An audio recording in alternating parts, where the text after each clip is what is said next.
નમસ્કાર મિત્રો, સ્વાગત છે યુટ્યુબ ચેનલ મિશન ગવર્મેન્ટ એક્ઝામમાં।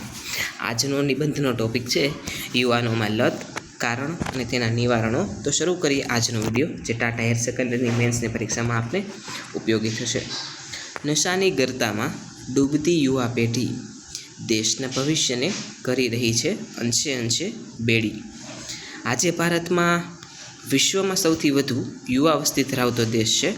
જે દેશ પાસે આટલું મોટું યુવાધન હોય તે દેશ પ્રગતિના કોઈપણ શિખરો સર કરી શકે છે, પરંતુ વર્તમાન સમયમાં આપણું આ મૂલ્યવાન યુવાધન એક ગંભીર અને ભયાનક સમસ્યા તરફ ધકેલાઈ રહ્યું છે, અને તે છે લત અથવા તો વ્યસન।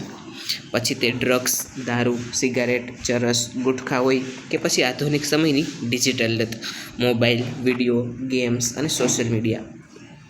યુવાનોમાં વધતું જતું આ વ્યસનનું પ્રમાણ માત્ર એક વ્યક્તિને જ નહીં, પરંતુ સમગ્ર પરિવાર, સમાજ અને રાષ્ટ્રને બરબાદી તરફ લઈ જઈ રહ્યું છે।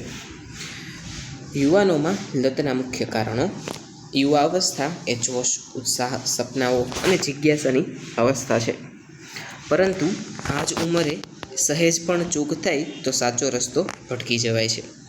યુવાનો વ્યસનના રસ્તે કેમ ચડી જાય છે તેના કેટલાક મુખ્ય કારણો સમજવા જેવા છે।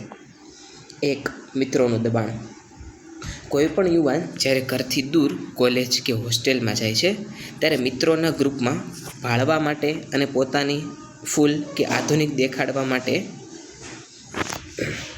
વ્યસનની શરૂઆત કરે છે। એકવાર ટ્રાય કરવામાં શું વાંધો છે એવું કહીને મિત્રો દ્વારા અપાતી લાલચ ધીમે ધીમે કાયમી લત બનતી જાય છે। 2. માનસિક તણાવ અને ડિપ્રેશન।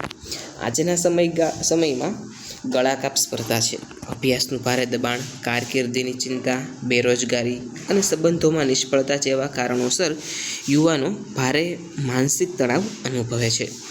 આ તણાવ એકલતા કે દુઃખથી થોડો સમય મુક્તિ મેળવવા અથવા મનને શાંત કરવા માટે તેઓ નશાનો ખોટો સહારો લે છે। 3. પશ્ચિમી સંસ્કૃતિ અને આંધળું અનુકરણ। ફિલ્મો, વેબ સિરીઝ અને સોશિયલ મીડિયા પર નશાને ખૂબ જ આકર્ષક બનાવીને રજૂ કરવામાં આવે છે। સિગારેટના ધુમાડા ઉડાડવા કે દારૂની પાર્ટીઓ કરવી એ એક સ્ટેટસ સિમ્બોલ બની ગયું છે, જે જોઈને કાચી ઉંમરના યુવાનો ખૂબ જ જલ્દી આકર્ષાઈ જાય છે અને તે રસ્તે વળી જાય છે। 4. કૌટુંબિક વાતાવરણની અસરો। જે ઘરમાં માતા પિતા વચ્ચે સતત ઝઘડા થતા હોય અથવા માતા પિતા પોતે જ વ્યસની હોય, ત્યાં બાળકો પર તેની સીધી નકારાત્મક અસર પડે છે। આ સિવાય આજના સમયમાં માતા પિતા બંને નોકરીમાં વ્યસ્ત હોવાને કારણે સંતાનોને પૂરતો સમય નથી આપી શકતા। આનાથી યુવાનો એકલતાનો ભોગ બને છે અને પોતાની એકલતા દૂર કરવા ખોટી સંગત તરફ વળે છે।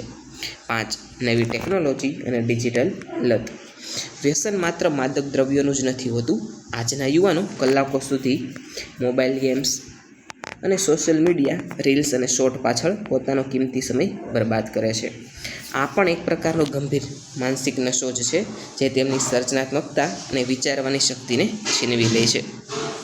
ક્ષણિક મનની મજા માટે જિંદગી આખી ના રોળાય, નશાની આ ઝેરી માયામાં હસતો પરિવાર ના રોળાય। લતના ગંભીર પરિણામો: વ્યસન વ્યક્તિને શારીરિક, માનસિક, સામાજિક અને આર્થિક રીતે સાવ ખોખલી કરી નાખે છે। શારીરિક દ્રષ્ટિએ જોઈએ તો કેન્સર, લીવર અને કિડની ફેલ થવી, હૃદયરોગ જેવા ગંભીર અને જીવલેણ રોગો નાની ઉંમરે જ શરીરમાં ઘર કરી જાય છે। માનસિક રીતે યુવાન ચીડચીડો, હિંસક અને હતાશ બની જાય છે, જેનાથી તેની નિર્ણય શક્તિ નબળી પડે છે। જ્યારે વ્યસન પૂરું કરવા માટે પૈસા ખૂટી જાય છે, ત્યારે યુવાનો ચોરી, લૂંટફાટ, છેતરપિંડી અને ક્યારેક આત્મહત્યા જેવા ગુનાહિત રસ્તાઓને અપનાવે છે। એક આશાસ્પદ અને ભણેલો ગુણેલો યુવાન ક્યારેય ગુનેગાર બની જાય છે તેની પરિવારને ખબર પણ નથી રહેતી। નિવારણના અસરકારક ઉપાયો: આ સમસ્યા માત્ર ચિંતા કરવાથી કે ભાષણો આપવાથી દૂર નહીં થાય, તેના માટે સમાજના દરેક સ્તરેથી મક્કમ પગલાં લેવા અનિવાર્ય છે। યુવાનોને આ દળદળમાંથી બહાર કાઢવા માટે નીચે મુજબના પ્રયાસો કરવા જોઈએ। સૌથી પહેલી અને મહત્ત્વની ભૂમિકા પરિવારની છે। માતા પિતાએ પોતાના સંતાનો સાથે મિત્રતાભર્યું વાતાવરણ રાખવું જોઈએ।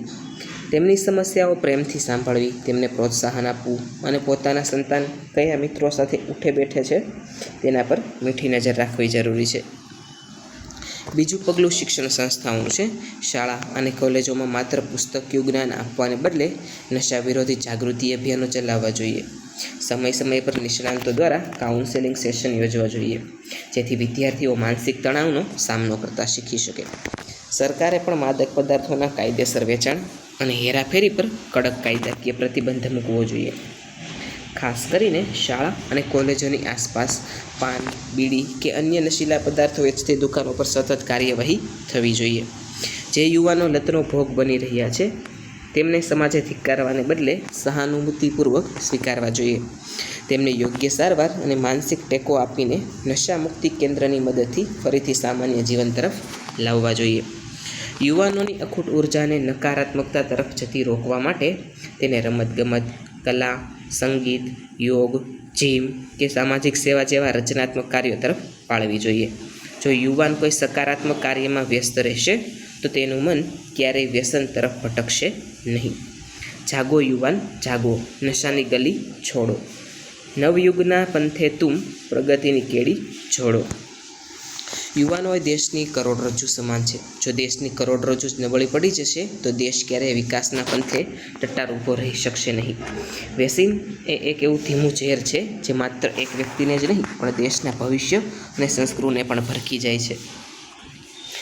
આજે સમય આવી ગયો છે કે દરેક યુવાન પોતે જાગૃત બને અને મક્કમતાથી સંકલ્પ કરે. ખોટા મિત્રોના દબાણ સામે ના કહેવાની હિંમત કેળવવી એ જ સાચી બહાદુરી છે.